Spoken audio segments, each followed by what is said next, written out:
some Catholics were not so happy about the image of you looking like the Pope. Oh, I see. You mean they can't take a joke? You don't mean the Catholics, you mean the fake news media. Okay, so does that make Fox News the enemy of the people also then, in Trump's view? Who's left? Newsmax? Libs of TikTok? I mean, I'm sure we'll find out at the next cult members only press conference. Not the Catholics loved it. I had nothing to do with it. Somebody made up a picture of me dressed like the Pope, and they put it out on the internet. That's not me that did it. I have no idea where it came from. Maybe it was AI, but I know nothing about it. I just saw it. Question, though, sir, was about the fact that it was put out on the White House account. Even though it was AI generated, it was a joke, it was a meme. Does it at all diminish the substance of the official White House account to have it go out on that particular channel? Give me a break. Trump kicked off a new week by, well, doing exactly what he did over the weekend, whining and complaining about mostly everything, especially, wait for it, Fox News. The president took time away from golfing to rip into Republican strategist Rove after the former White House aide offered some harsh truths about the Trump administration's unforced errors and blatant lies over gas prices, grocery prices, all the prices. Oh, except that thing that people push babies in. What's that called again, Donald? The best numbers we've ever had. Just think of that.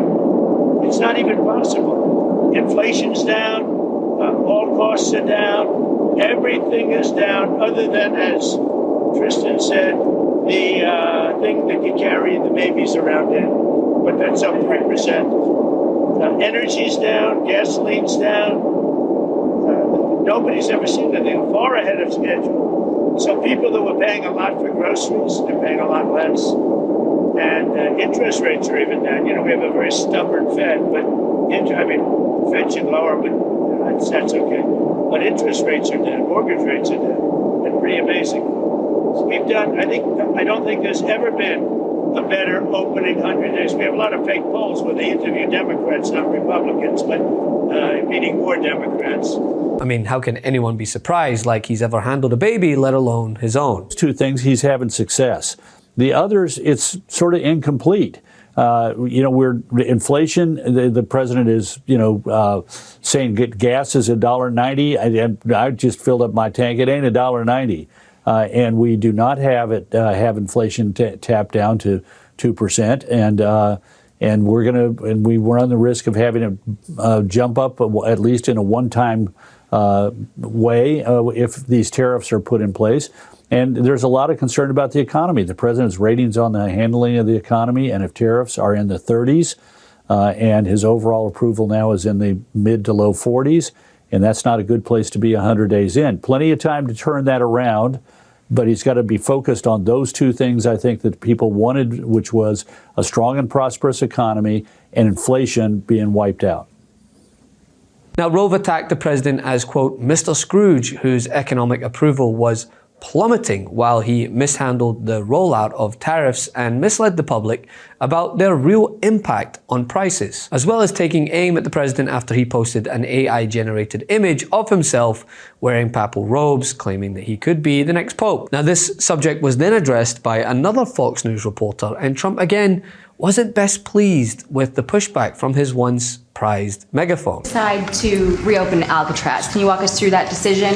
Did I say what? To reopen Alcatraz. How will you use it? How did you come up with the idea? Well, I guess I was supposed to be a movie maker. We started with the movie making and we'll end. I mean, it represents something very strong, very powerful in terms of law and order. Our country needs law and order. Alcatraz is, I would say, the ultimate, right? Alcatraz, Sing Sing and Alcatraz, the movies. But it's right now a museum, believe it or not. A lot of people go there.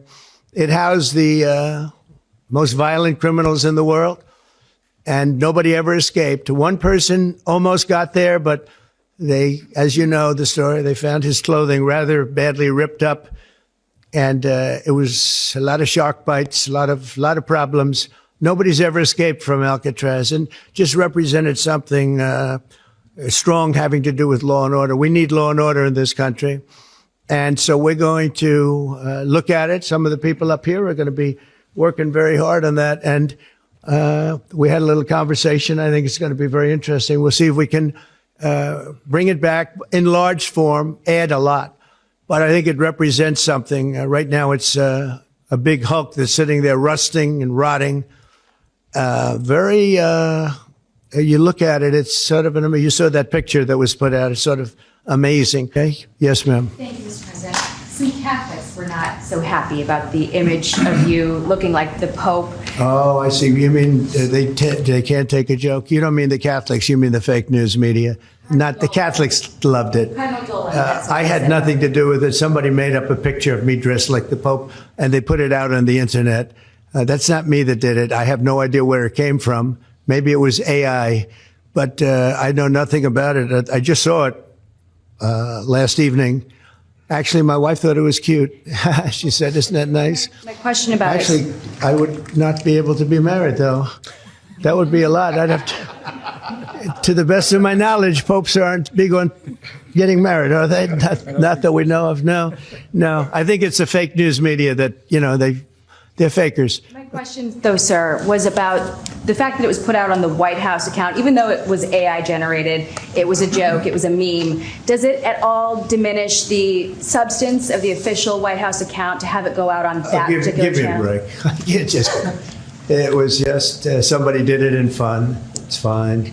Have to have a little fun, don't you? Yeah, please, go ahead. And it's clearly getting under that orange coat, right? Seeing as the president took to Truth Social stating, quote, "I don't need to have Karl Rove of Fox News to tell me what to do. Guy's a total loser who's been wrong about almost everything." The remarks came just days after Rove, who served as President George W. Bush's deputy chief of staff and was an advisor to Vice President Dick Cheney, warned that Trump was, quote, "in very bad shape on the economy." Something clearly most Americans agree with when you look at Trump's recent approval rating. Well, he's off to a good start only on one issue, and that is border security, where his approval rating is 11 points ahead of his overall approval rating. He gets reasonably good marks on immigration and handling of deportations, but even those he's upside down on. But you're right, Paul, when it gets to the economy, he is in very bad shape. And it's not only that he's in the short term in bad shape, there's also evidence in the poll that no matter, even if he gets his way on certain things like tariffs, that he's not good in the long run. Take a look at this.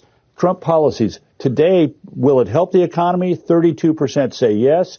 Will it hurt the economy? His policies, 54% say no. 10% no difference. In the long run, will it help the country? 40%. In the long run, will it hurt the country? 51%. So there's some very deep-seated skepticism among ordinary Americans about the effect of the economy, the president's economic policies, both in the short run and the long run. I do.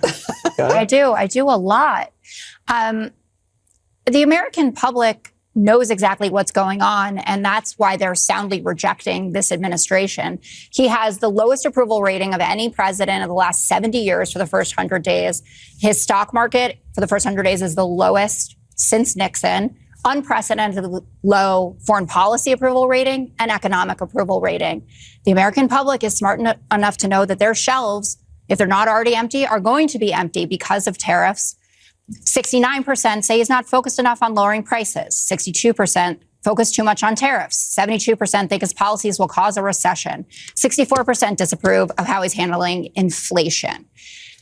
He continues to beat a drum that is making the absolute worst economic music I have ever heard in my entire life. And he's not exactly denying the state of affairs either, right? I mean, he swiftly went from, "I'm going to bring prices down day one," to, "who needs all those pencils? Maybe children should only have $2 instead of $30. Said this week, got a lot of attention. You were at your cabinet meeting. You said, quote, I'm going to quote what you said, "maybe the children will have $2 instead of $30. Yeah. And maybe the $2 will cost a couple of bucks more than they would normally."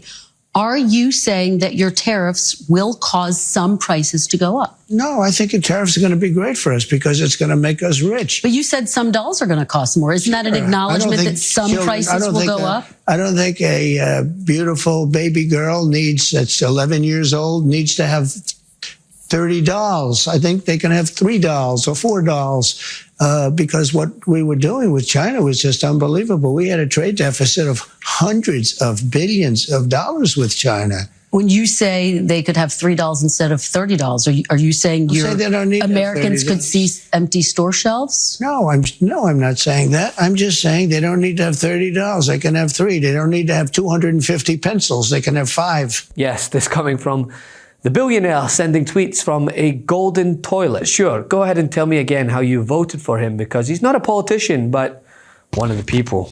Love this video? Continue the conversation by following us on Instagram @MeidasTouch and help us blow past 1 million followers.